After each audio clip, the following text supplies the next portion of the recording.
Bonjour et bienvenue dans Prière Inspirée. Nous sommes heureux de vous retrouver avec notre invité, le pasteur Aïda Moussavou. On est heureux de t'avoir dans cette deuxième journée. Merci beaucoup, moi aussi. On parle de ces tests divins et aujourd'hui le test de l'attachement au repère de notre destinée. Et on va parler aujourd'hui entre autres loyauté, on va parler fidélité. Et je vais partager avec vous un témoignage que j'ai reçu d'une sœur qui s'appelle Grace. Elle dit « Bonsoir à toute l'équipe, je suis Grace du Cameroun. Je voudrais témoigner de ce que le Seigneur vous a utilisé pour accomplir dans ma vie, ce que le Seigneur a fait dans ma vie. Après mon mariage, j'ai été sujet à beaucoup de critiques dans ma belle famille. J'ai fini par développer à la fois une haine profonde pour certains d'entre eux et à la fois un sentiment de vouloir plaire à tout prix à tout le monde. C'était fatigant, stressant, j'étais malheureuse et comme paralysée, je n'avais plus goût à rien. Ma santé physique et spirituelle en a pris un grand coup. J'avais déjà tout essayé pour me sentir mieux et être heureuse, mais rien ne semblait marcher. Un jour, j'ai suivi votre émission avec le pasteur Michael, « Jésus-Christ, Seigneur de ma volonté ». C'était le nom de l'émission que je vous invite à suivre si vous ne l'avez jamais vu. À chaque mot qui sortait de vos bouches, c'était comme si un poids me quittait directement. La haine et le ressentiment contre lesquels je m'étais battu jusqu'ici en vain semblaient enfin se dissiper. J'ai commencé à tout laisser au Seigneur et lui s'est occupé de me guérir. Aujourd'hui, je suis une toute autre personne. À la place de la haine, je ressens de l'amour et de la compassion pour tout cela, qui ne manquait pas une occasion de m'humilier. J'ai un nouvel élan d'amour pour les autres, et c'est comme si ce n'était plus moi-même qui vis ma vie, et parfois je me vois poser des actions que je n'aurais jamais pu me poser moi-même. Et je suis désormais régulièrement à la chaîne EMCI TV, qui est un réel océan de bénédiction pour moi. Gloire à Dieu, un océan de bénédiction. On voit que c'est une femme qui écrit, Alléluia. Non, David aussi était un poète. Et gloire à Dieu vraiment pour ce témoignage partagé. C'est vrai que des fois, les relations, ça peut être difficile et ça peut avoir des conséquences sur la vie spirituelle, même sur la vie de prière, comme d'ailleurs tu l'as partagé hier. Les circonstances qui peuvent venir et ça, dans la vie de certaines personnes, les éloigne de Dieu, alors qu'au contraire, ça devrait être le moment où on s'approche de la parole et de Dieu. Et d'ailleurs, dans l'Ancien Testament, il nous dit que des fois, son peuple, il est comme ça. Au moment où on était censé le prendre par la main et s'approcher de lui, on est là au contraire en train de s'éloigner de lui. Il dit au moment où vous auriez dû être proche de moi, vous êtes en train de vous éloigner de moi. Et mon prière que ce ne soit jamais votre partage et que si vous aussi vous avez des problèmes avec votre belle famille, des fois c'est si compliqué parce qu'on la voit souvent, ou peut-être le mari ou l'épouse, elle a une certaine façon d'agir, de parler qui fait que c'est difficile. On veut déclarer vraiment le pardon, la paix, l'amour du Saint-Esprit. On prie que vous puissiez marcher dans son amour, vraiment dans votre vie quotidienne, et que vous soyez remplis, baptisés de l'amour de Dieu en Jésus-Christ. C'est vraiment notre désir pour vous, afin que vous puissiez vivre dans la bénédiction et dans la paix avec votre belle famille, que le Seigneur aime particulièrement. Gloire à Dieu. Donc avec toi, pasteur, on va parler de cet attachement au repère de notre destinée ou de nos destinées. De nos destinées, yes. Et j'aimerais prier avant qu'on puisse entrer dans ce thème aujourd'hui. Alléluia. Seigneur, je veux encore te bénir pour ce que tu es. Seigneur, ta parole est vraie. Tu es un Dieu qui ne déçoit jamais. Alléluia. Alors que nous parlons aujourd'hui de réussir le test de l'attachement au repère de nos destinées, tu viens encore parler à quelqu'un en ce moment. Il y a des personnes qui ont eu des contextes familiaux très compliqués. Et c'est ces personnes que tu veux visiter aujourd'hui. Tu veux restaurer des familles. Tu veux restaurer des couples qui ont été brisés. Saint-Esprit, merci pour ce que tu vas faire. Merci parce que tu vas donner la force à quelqu'un de pardonner. Amen. Tu vas donner la force à quelqu'un d'oublier. Tu vas donner la capacité à quelqu'un de se tenir sur ta parole. Rekaba chante rebrase. Rebaba sheke rebo sante. Rima mama shake terebra sante. Tu écoutes en ce moment ma voix. Je prie que le Saint-Esprit te visite aujourd'hui. Je prie que le Saint-Esprit te fasse réaliser qu'il est celui qui t'aime. Je prie que le Saint-Esprit te fasse réaliser que là où les hommes t'ont tourné le dos, lui, il est là. Action de restauration, nous t'invitons en ce moment. Action de guérison, nous t'invitons en ce moment. Action de délivrance, nous t'invitons en ce moment. Réussir le test de l'attachement au repère de nos destinées. Dans le nom de Jésus, j'ai prié. Amen. Amen. Nous parlons aujourd'hui de réussir le test de l'attachement au repère de nos destinées. J'aurais pu intituler ce test « Réussir le test de l'attachement » ou tout simplement de la loyauté ou de la soumission aux autorités de nos vies.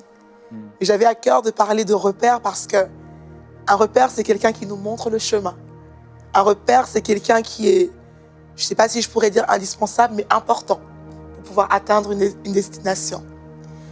Et aujourd'hui, le Seigneur veut encourager une personne qui s'est éloignée des repères de sa destinée, peut-être par orgueil, peut-être par offense, à pouvoir retourner. Parce que, voyez-vous, les repères de nos destinées sont choisis par Dieu. Et avec les repères, on ne peut pas dire « j'ai envie de m'attacher » ou « j'ai pas envie de m'attacher ». Un repère est une autorité que Dieu établit dans ta vie pour te conduire à une destination. Quel que soit son caractère, quels que soient ses défauts, quel que soit ses manquements, quelles que soient ses erreurs, un repère reste un repère. Amen. Et c'est important que nous puissions le comprendre. Le but de ce message, le Seigneur me disait, est de ramener le cœur des pères vers les fils et le cœur des fils vers les pères. Il y a beaucoup de personnes qui, comme moi, sont issues de contextes familiaux très compliqués. Il y a des personnes qui ont été offensées par leur mère. Il y a des personnes qui ont été offensées par leur père. Il y a des personnes qui ont été battues par leurs parents.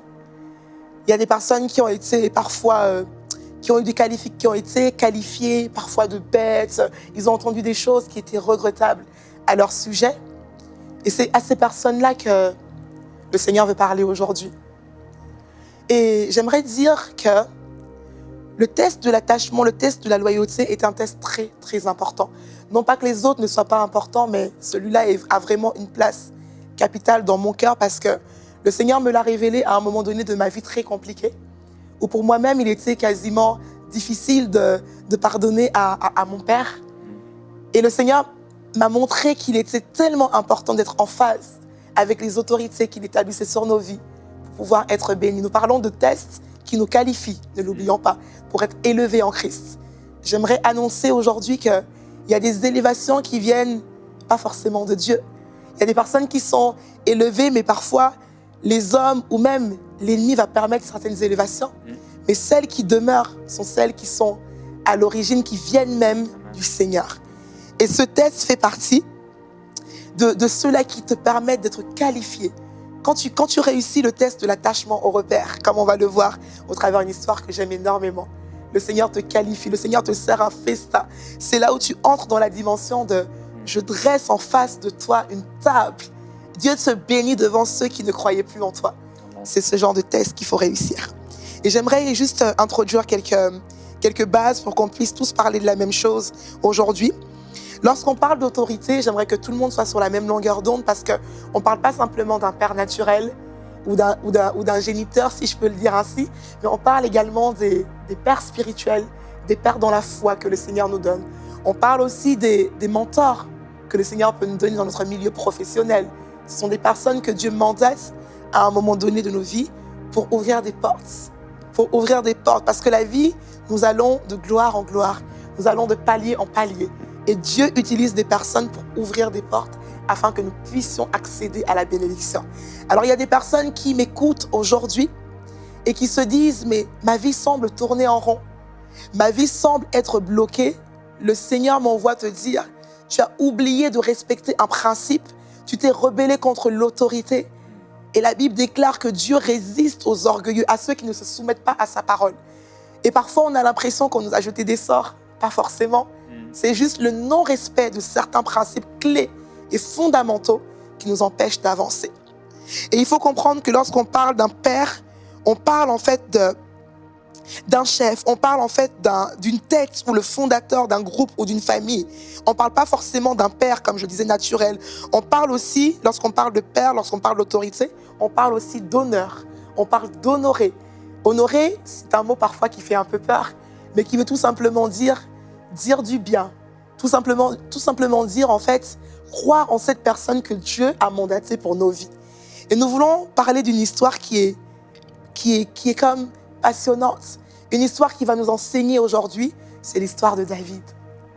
On ne peut pas parler d'attachement au repère de nos destinées. On ne peut pas parler de loyauté sans parler de David. Pour moi, en tout cas, il est impossible. Et j'aimerais lire avant l'histoire un verset pour montrer à ceux qui nous écoutent en ce moment que le principe de l'autorité vient de Dieu lui-même. La Bible nous dit dans 1 Pierre 2 au verset 13, « Soyez soumis à cause du Seigneur à toute autorité. » J'aime bien le « toute autorité. « Établie parmi les hommes, soit comme au roi souverain. » Romains 13 au verset 1 à 2 nous dit que toute personne soit soumise aux autorités supérieures, car il n'y a point d'autorité qui ne vienne de Dieu. Et les autorités qui existent ont été instituées par Dieu. C'est pourquoi celui qui s'oppose à l'autorité résiste à l'ordre que Dieu a établi, et ceux qui résistent attireront une condamnation sur eux-mêmes. Ceux qui résistent à l'attachement, au fait de s'attacher au repère de leur destinée, ceux qui échouent au test de la loyauté attirent sur eux-mêmes une condamnation. Et c'est ce que j'étais en train de dire. Il y a des condamnations en ce moment sur ta vie. Tu cherches du travail et tu ne trouves pas. Tu cherches même peut-être à te marier et tu n'arrives pas. Et tu as l'impression que quelqu'un t'a jeté un sort ou quelqu'un est contre toi. C'est juste parce que tu ne respectes pas ce principe. Voyez-vous, il est difficile, en fait, il n'est pas naturel de réussir le test de l'attachement au repère de nos destinées. Parce qu'aucun humain n'a envie naturellement de se soumettre. Nous vivons dans une société où tout le monde veut être son propre chef. Or, dans la pensée de Dieu, les choses n'ont pas été vues comme ça.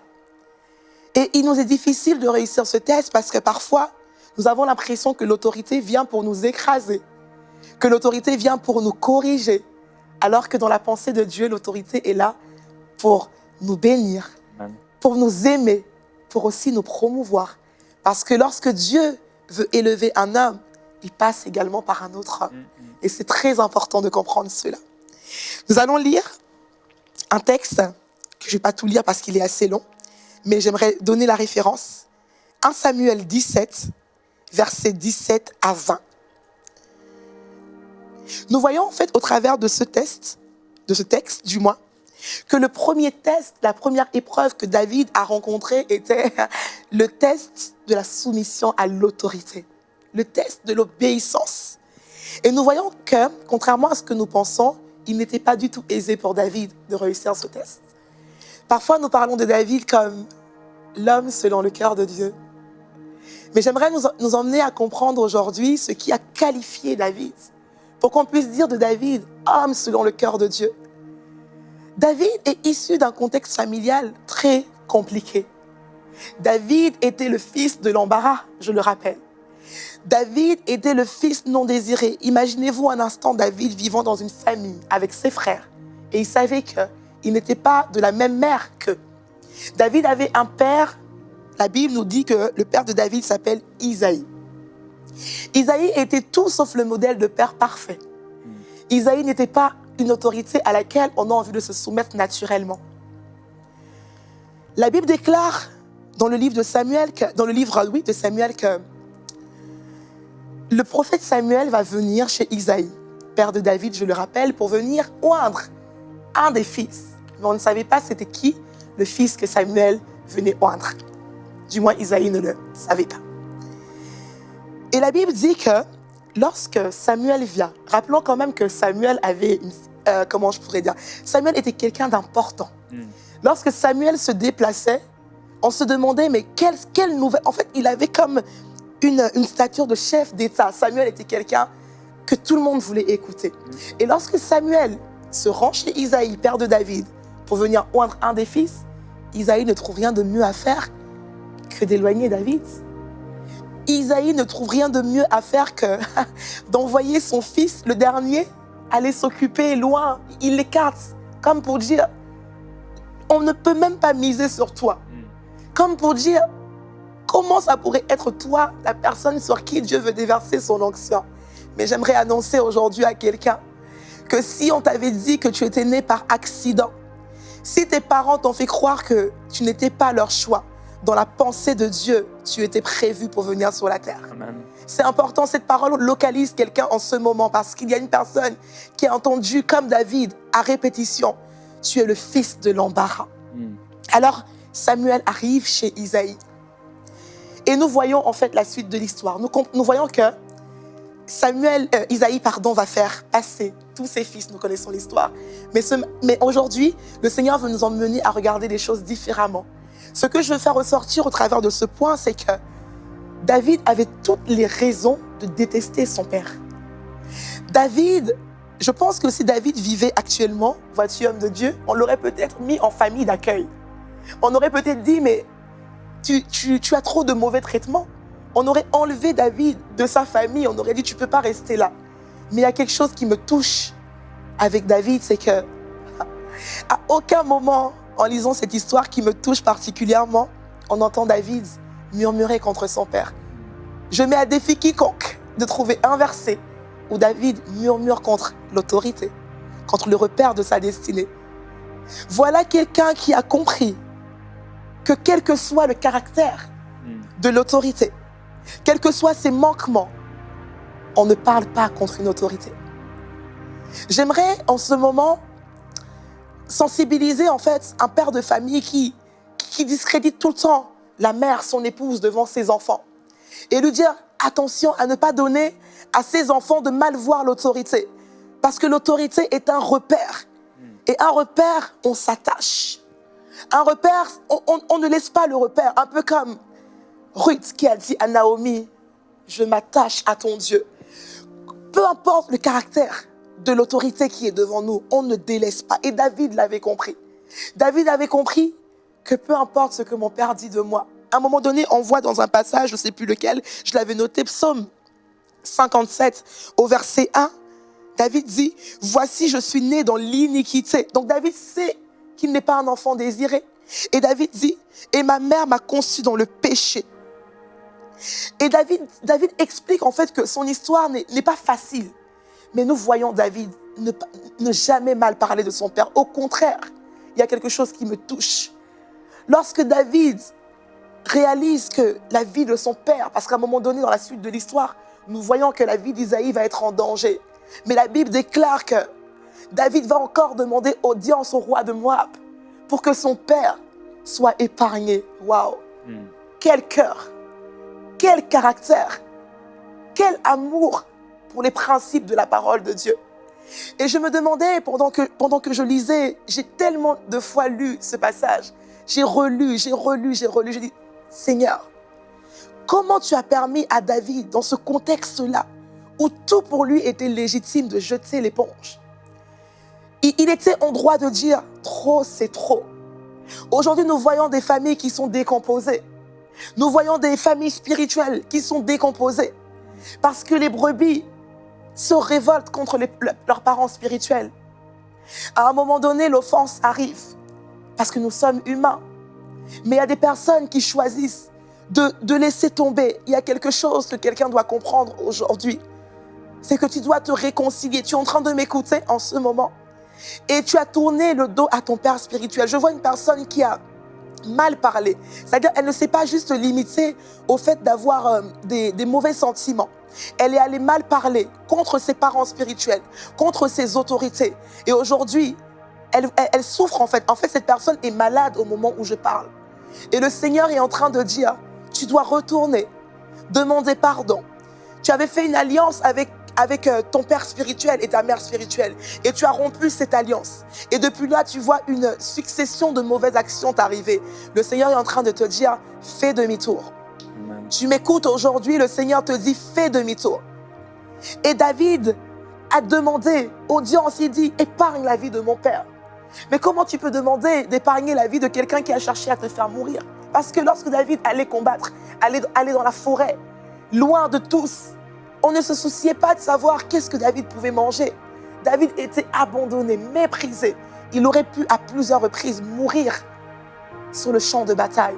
Mais Dieu a préservé sa vie et Dieu lui a donné de ne pas regarder le verre à moitié vide, mais de plutôt voir le verre à moitié, plutôt plein si je peux le dire comme ça. C'est une image que je donne. Et je me demandais, mais comment David a fait pour avoir cette force de caractère? Le Seigneur me dit, parce que très tôt, David a appris à se réfugier dans ma présence. Tu veux réussir à pardonner à ton père? Tu veux réussir à pardonner à ta mère? Tu vas devoir apprendre à te réfugier dans la présence de Dieu. Je suis en train de parler de père biologique, je le rappelle. Je parle également de père spirituel. Oh, David a appris à compter sur l'Éternel. David dit, mon âme bénit l'Éternel et n'oublie aucun de ses bienfaits. Oh, on peut se demander, mais Seigneur, où étais-tu quand Isaïe maltraitait autant son fils? Dieu dit, je suis là dans le combat que tu rencontres en ce moment, je suis là. Je suis sur le point de révéler ma gloire. Garde la bonne attitude.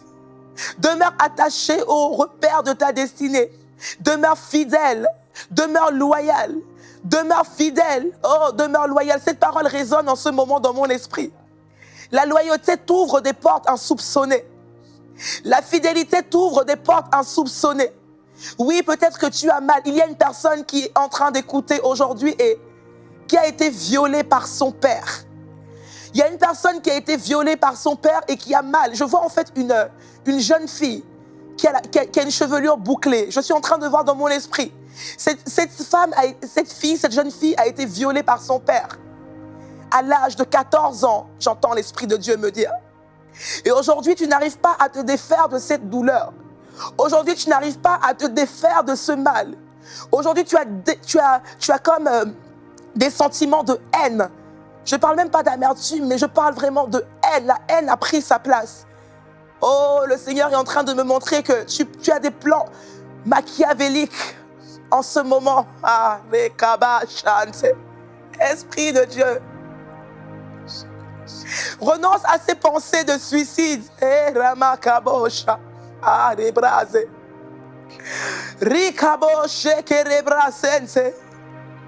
Que le Seigneur te communique la force qu'il a communiquée à David pour ne pas regarder à ce viol, mais plutôt regarder à la parole de Dieu. Oh oui, je sais, ce n'est pas facile. Je peux voir tes larmes en train de couler depuis des mois.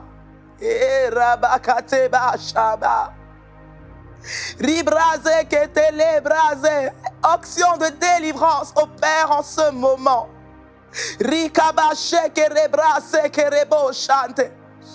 Le Seigneur te donne la force aujourd'hui de pardonner à ton père.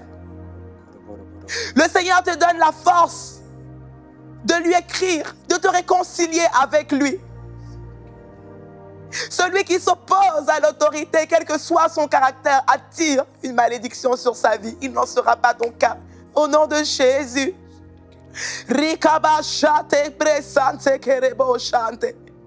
Je vois dans mon esprit ce jeune garçon qui a appris il y a quelques semaines de ça que ses parents n'étaient pas ses parents biologiques.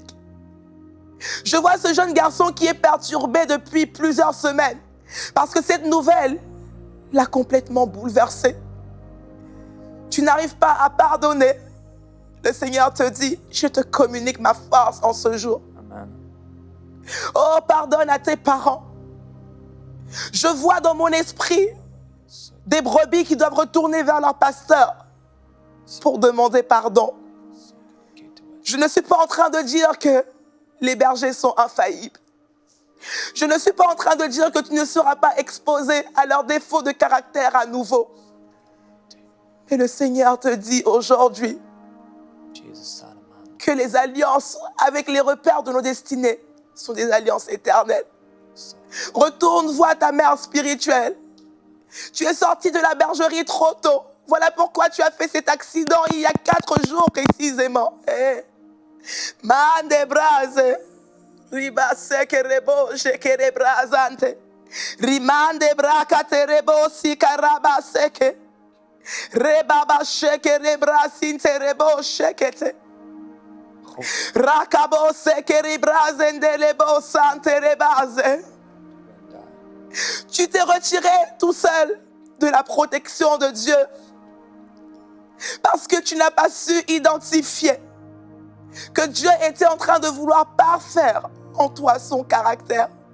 Tu as mal parlé contre tes parents spirituels. Tu as mal parlé contre tes responsables spirituels. Le Seigneur t'interpelle en ce moment. Le Seigneur t'interpelle en ce moment. Oh, je vois ta douleur de poignet disparaître parce que tu es en train d'accepter la parole que je libère en ce moment. Oh, parce qu'il y a certains mots qui sont causés dans nos corps à cause de ce principe. Père, c'est toi qui nous as appelés à marcher dans l'amour. Tu as été méprisé et tu n'as méprisé personne. Injurié et tu ne rendais pas l'appareil. Nous voulons marcher comme tu as marché. Aimer comme tu as aimé. Vivre comme tu as vécu. Pardonner comme tu as pardonné. Père, je prie pour ces personnes qui ont quitté des positions dans l'Église, qui ont quitté des églises, qui ont quitté des pères, des mères, afin qu'aujourd'hui, à cause de cette émission, et à cause de ta présence sur nous, et qui sort de cet endroit, à cause de ta présence simplement dans leur vie, qu'ils expérimentent une profonde repentance et la gloire qui s'en suivra. Oui, je veux prophétiser et déclarer ta gloire, Seigneur, sur ces personnes.